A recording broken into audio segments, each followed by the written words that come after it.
Close to a decade ago, when I was practicing as a lawyer, I attended the wedding of a close family friend. I remember nothing of that wedding, except one seemingly inconspicuous incident that led to a series of events that still leave me scratching my head.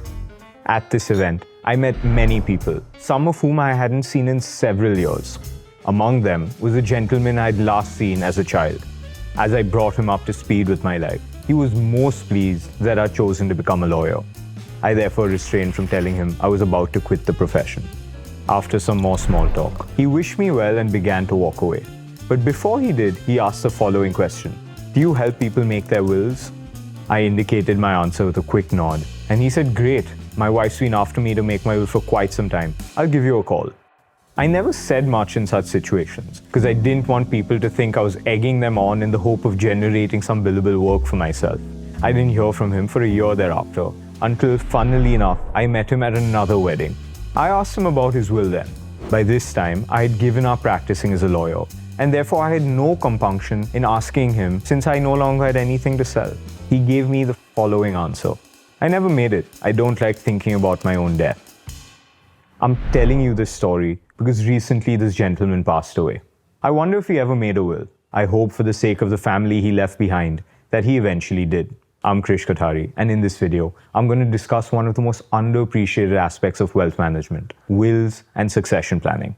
I must add that nothing in this video is legal or financial advice. I urge you to consult a lawyer when making your will.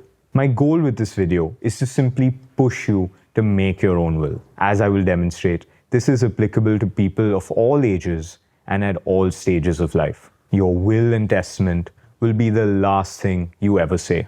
Make it count.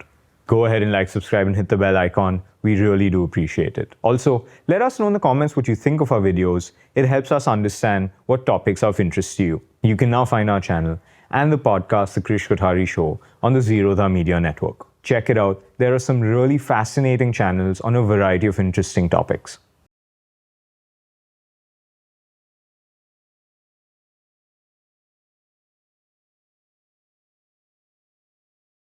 When I first conceptualized this video, I thought I'd give this incredibly detailed and technical analysis of wills, how they work, how they're drafted, nuances relating to them, how they integrate into the overall succession planning process, and so on and so forth. I have, however, ultimately gone in a different direction. I'm simply going to share 3 stories with you.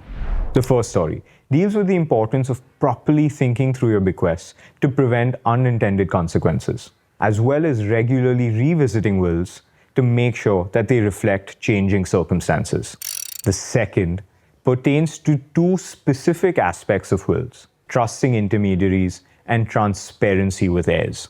The final story is a reminder of the perils of not making a will.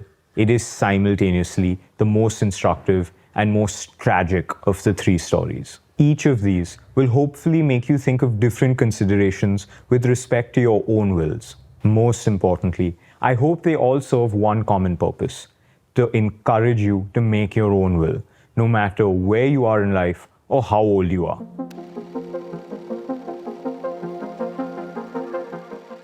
We begin with a story from 20 years ago. A widow, after living a full life, passed away surrounded by loved ones. She lived an uncomplicated life. And much like her life, she kept her will simple too. Everything she had would be split evenly between her 2 children. Both children were independently successful and even had their own families. It was in many ways an incredibly successful life for both the widow and her husband. The widow's husband, in his life, rose up the ranks of a large corporation and in the process accumulated a meaningful amount of money. Most importantly, the family lived well within its means for many years, allowing them to invest in multiple assets, which themselves grew meaningfully in value over time. The husband, in his will, left everything to his wife, who in turn left everything to their children. As soon as the children became adults, the parents enlightened them of the assets and how they would be disposed of. They went about it perfectly, except for one fatal flaw. Early in their marriage, the widow and her husband decided to invest in art. Given that they could only spare small amounts of money at the time, they invested in young artists. They apparently bought dozens of paintings over the years, most of which never appreciated in any meaningful way. Among those works, though, was one by an artist who would go on to become one of the most respected and celebrated artists of all time. Here's where it gets interesting.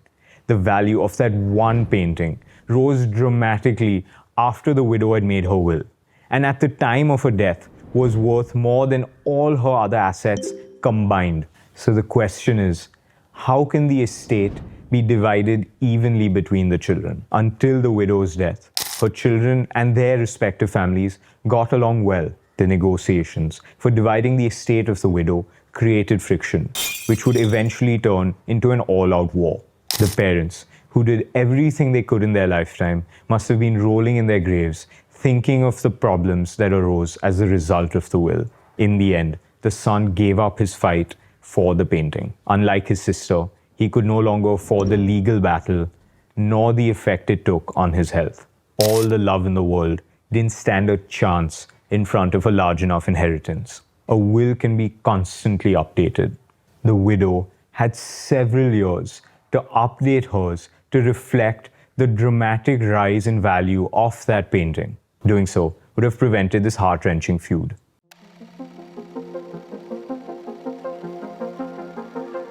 A family was torn apart as a result of a car accident.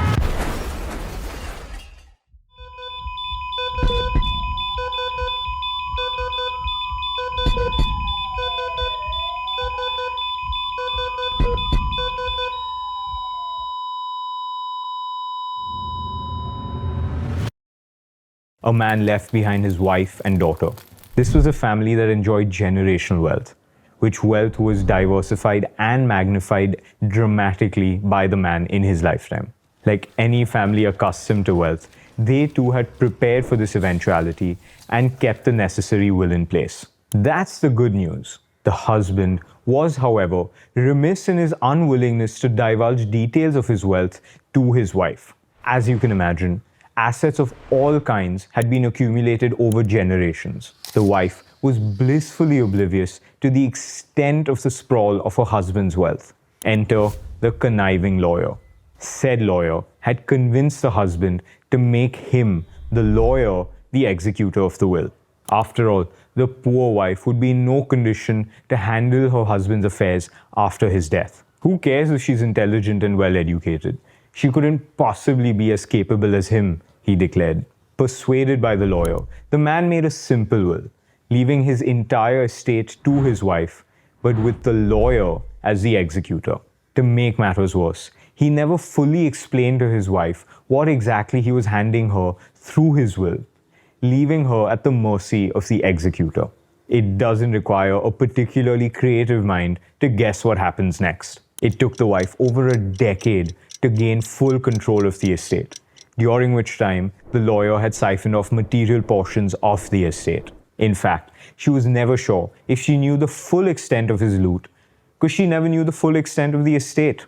The information advantage was simply too great between her and the lawyer as executor. I can't stress this enough. When making a will, you need a lawyer who's both competent and honest. If either of those two qualities is missing, you're in trouble. And the same goes for the executor. Just as importantly, in your lifetime, you should be transparent with your heirs, and they should know exactly what they're getting through the will. Failing to do so may leave them susceptible to people looking to take advantage, and there will never be a shortage of that.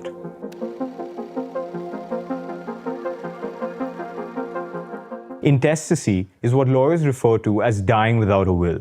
The obvious challenge with intestacy is the lack of control over who inherits the assets. The inheritance in such cases is determined by the courts as per prevailing law. This is not always a good thing. A young couple's married life was plagued by the husband's family, with whom relations were strained. The wife came from a wealthy family and leaned on her parents to support her and her husband in those trying times. This support included a house that was purchased for the daughter, into which the young couple moved to extricate themselves from the husband's family. Shortly thereafter, they both perished in an accident. They were in their 20s and died intestate. And this is where things get tragically complicated.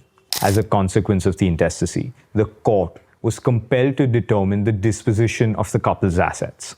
Through that process, the court determined that the rightful heirs of the young wife were her in-laws. Everything she owned passed to her in-laws, the very people she spent the last few years of her life trying to escape. Among those assets was the house where she and her husband had begun rebuilding their lives after moving away from all the pain and suffering they had to endure. It's tough to blame them for intestacy. Your 20s are hardly the time you want to be thinking about such morbid things. Unfortunately, death doesn't knock before entering. So hope for the best, but prepare for the worst. Thanks for watching.